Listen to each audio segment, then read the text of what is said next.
जय सिया राम, राधे राधे। कैसे आप सब? आई आप सब अच्छे होंगे। महाभारत कथा। श्री कृष्ण ने महाभारत में क्यों नहीं की थी अभिमन्यु की रक्षा? महाभारत कथा आइए जानते हैं। महाभारत के युद्ध में जब अर्जुन पुत्र अभिमन्यु की मृत्यु, तब भगवान श्री कृष्ण युद्ध भूमि में यह सब होते हुए देख रहे थे, लेकिन उन्होंने फिर भी अभिमन्यु के प्राणों की रक्षा नहीं की। यह प्रश्न महाभारत देखने के लिए ज़्यादातर दर्शकों के दिमाग में घूमता है, तो आइए जानते हैं इसके पीछे का सच। वो अभिमन्यु की मृत्यु का कारण।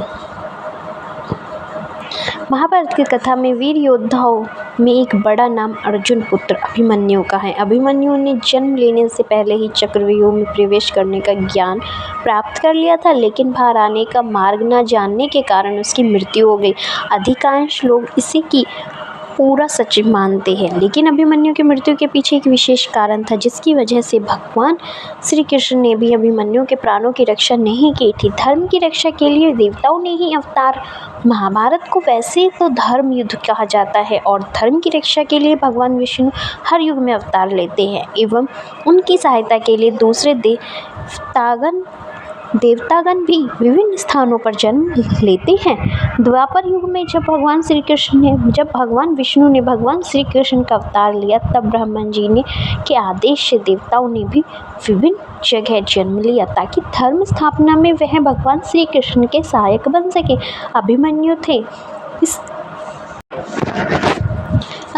थे इस देवता का रूप। अभिमन्यु महाभारत कथा के वीर योद्धाओं में से एक थे। अभिमन्यु हर व्यक्ति के लिए एक प्रेरणा है। इस योद्धा ने महाभारत के युद्ध में अकेले एक पूरे दिन उन सभी योद्धाओं को रोक कर रखा था, जो अकेले कई सेना के बराबर थे, और यही कारण था कि युद्ध पर लड़ते लड़ते वीर गति को प्राप्त हो गए।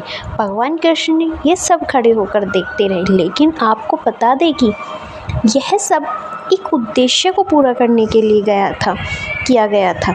जब धर्म की रक्षा के लिए देवताओं ने धरती पर अवतार लिया, तब अभिमन्यु के रूप में चंद्रमा के पुत्र वर्चा ने जन्म लिया था।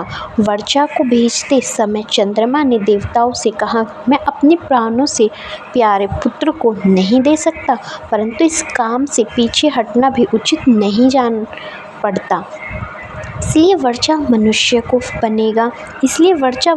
को बनेगा, परंतु अधिक दिनों तक नहीं रहेगा। भगवान इंद्र के अंश नरावतार होगा, जो भगवान श्री कृष्ण से मित्रता करेगा, अर्थात अर्जुन मेरा पुत्र अर्जुन का ही पुत्र होगा। चंद्रमा की शर्त पर देवता हुए विवश। चंद्रमा ने अपने पुत्र वर्चा के लिए देवताओं के सामने यह भी शर्त रखी कि भगवान श्री कृष्ण के सामने ही मेरा पुत्र चक्रव्यूह का वेदन करेगा और घमासान युद्ध करते हुए बड़े बड़े महारथियों को भी चकित कर देगा। परंतु दिन भर युद्ध करने के पश्चात सायंकाल तक उसकी मृत्यु होगी और वह वापस मेरे पास आ जाएगा। यही कारण है कि वीर अभिमन्यु महाभारत को करते करते वीर गति को प्राप्त हो गई और श्री कृष्ण चाहकर भी कुछ नहीं कर पाए।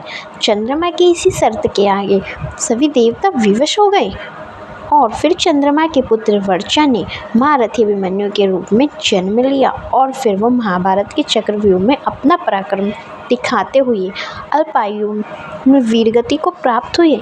इस कारण ही श्री कृष्ण ने अभिमन्यु को नहीं बचाया था।